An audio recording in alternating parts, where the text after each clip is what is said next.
gagueira?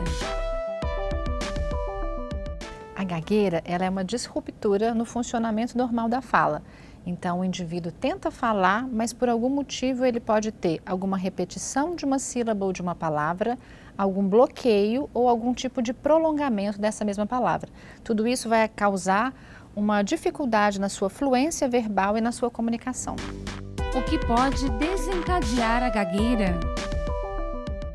A causa da gagueira, hoje em dia, vários pesquisadores comentam que ela é multifatorial. Então, pode ter um caráter hereditário, pode ter um caráter neurológico, de alguma disruptura no funcionamento da fala, e também pode ser que o ambiente acabe conspirando para desencadear essa gagueira.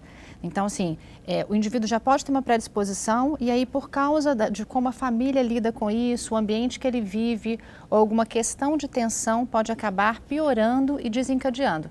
Não quer dizer que é o aspecto emocional, ela pode ser psicogênica, mas ele já tem que ter uma certa predisposição para desenvolver esse quadro.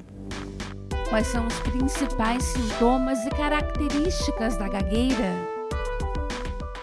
Os principais sintomas que a pessoa pode ter na sua fala vai ser ou uma repetição, então ela quer falar, por exemplo, Fernanda, Fernanda, ou pode ter um prolongamento, Fernanda, ou pode ter ainda uma ruptura. Então ela quer falar, por exemplo, a palavra bola, fica bola. Né? E o interessante é a gente pensar que, além disso, a gente pode notar alguns comportamentos motores associados, o que vai causar ainda mais constrangimento para a pessoa que é portador dessa gagueira. Então, ele pode ter uma tensão na face, uma tensão nos ombros, ou alguns movimentos como se fossem uns tiques nervosos que acabam associando com o momento da fala. O que determina a intensidade da gagueira?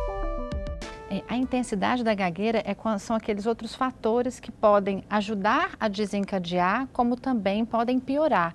Por exemplo, um ambiente em que uma criança que começa a desenvolver uma gagueira, ela não é escutada nessa casa, ou então as pessoas pedem para que ela fale rápido ou para de gaguejar, isso pode piorar a sua gagueira. Né? O próprio bullying na escola também é outro fator que pode piorar bastante. Então, quando ela vive num ambiente em que a comunicação dessa pessoa não é valorizada, isso tende a reforçar e tornar esse comportamento ainda mais difícil, né? E claro que gera uma insegurança ainda maior e aí, como consequência, o aspecto emocional também, essa insegurança toda também vai corroborar para piorar esse quadro. Então a gente tem o ambiente e os aspectos emocionais.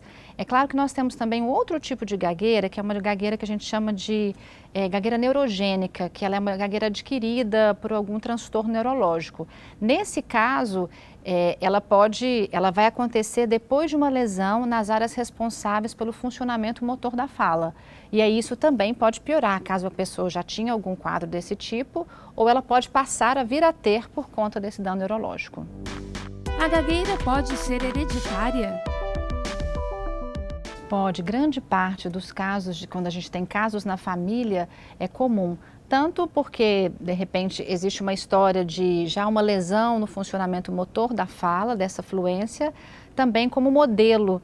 Então, a gente às vezes observa que tem crianças que gaguejam porque às vezes tem o pai, tem um tio que gosta muito, que tem esse mesmo sintoma. Então, como consequência, acabam desenvolvendo essa gagueira. Como é feito o diagnóstico da gagueira? O diagnóstico da gagueira é feito pelo profissional fonoaudiólogo e aí ele observa se existe uma manutenção dos sintomas durante pelo menos 6 meses.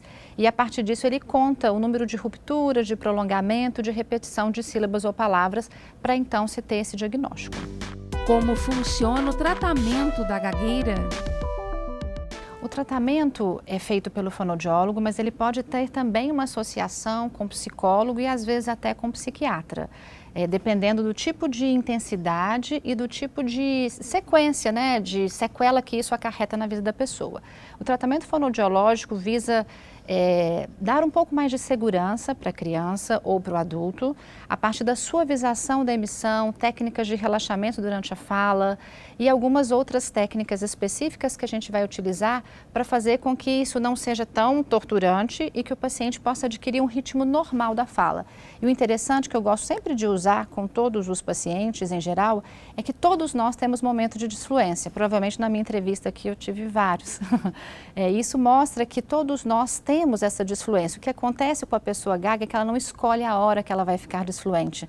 Ela acaba sendo, quase que toda vez que ela é requerida numa situação que tem um pouco mais de tensão, ela acaba manifestando a sua gagueira.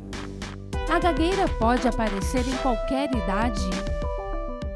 Ela pode aparecer em qualquer idade, mas 80% dos casos ela aparece na infância.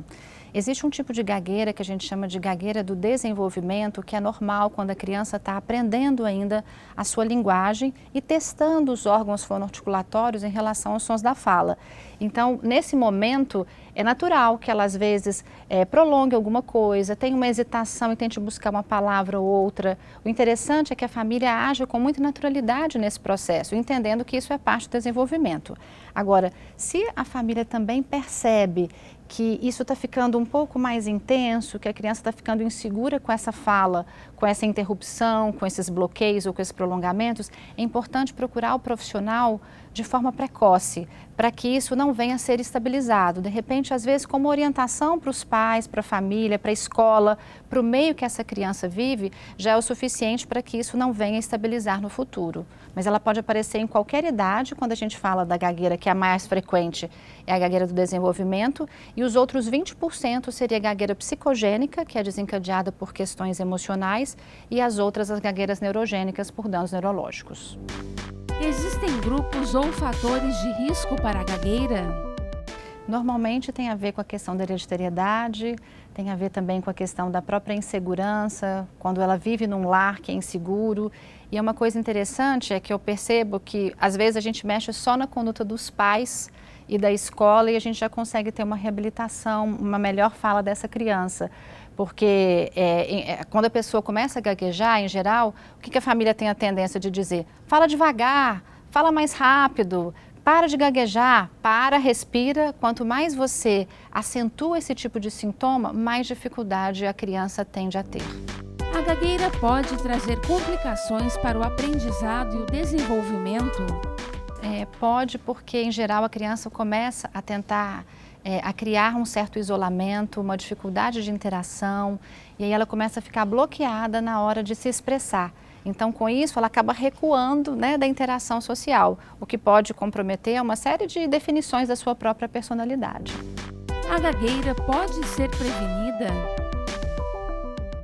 Ela pode ser prevenida quando a gente entende que essa gagueira do desenvolvimento ela é normal, e se ela for bem orientada e bem conduzida pelos pais, ela não vai se estabilizar. Nesse sentido, a gente consegue prevenir.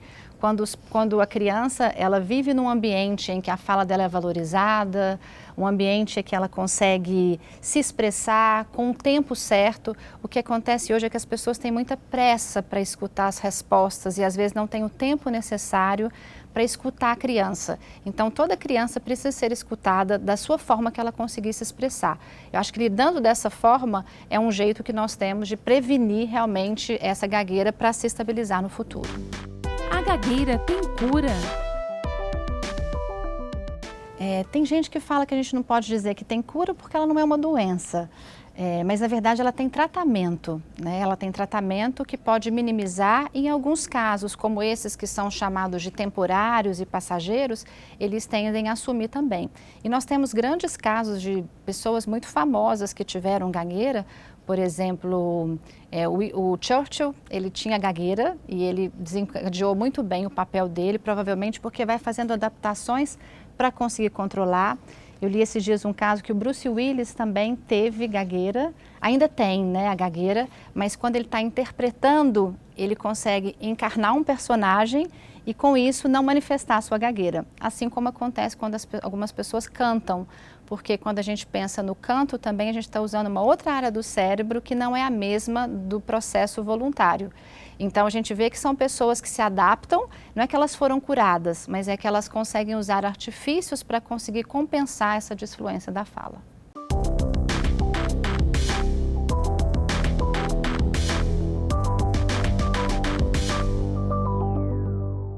E para você que acompanha os nossos programas e gosta de estar por dentro dos assuntos da cidade e também do trabalho dos vereadores, se inscreva no nosso canal e confira tudo o que acontece aqui na TV Câmara. E se você gostou do nosso conteúdo, não esqueça de curtir nossos vídeos. Deixe aqui o seu like. Deixe o seu comentário e ative o sininho para ser avisado de todas as novidades.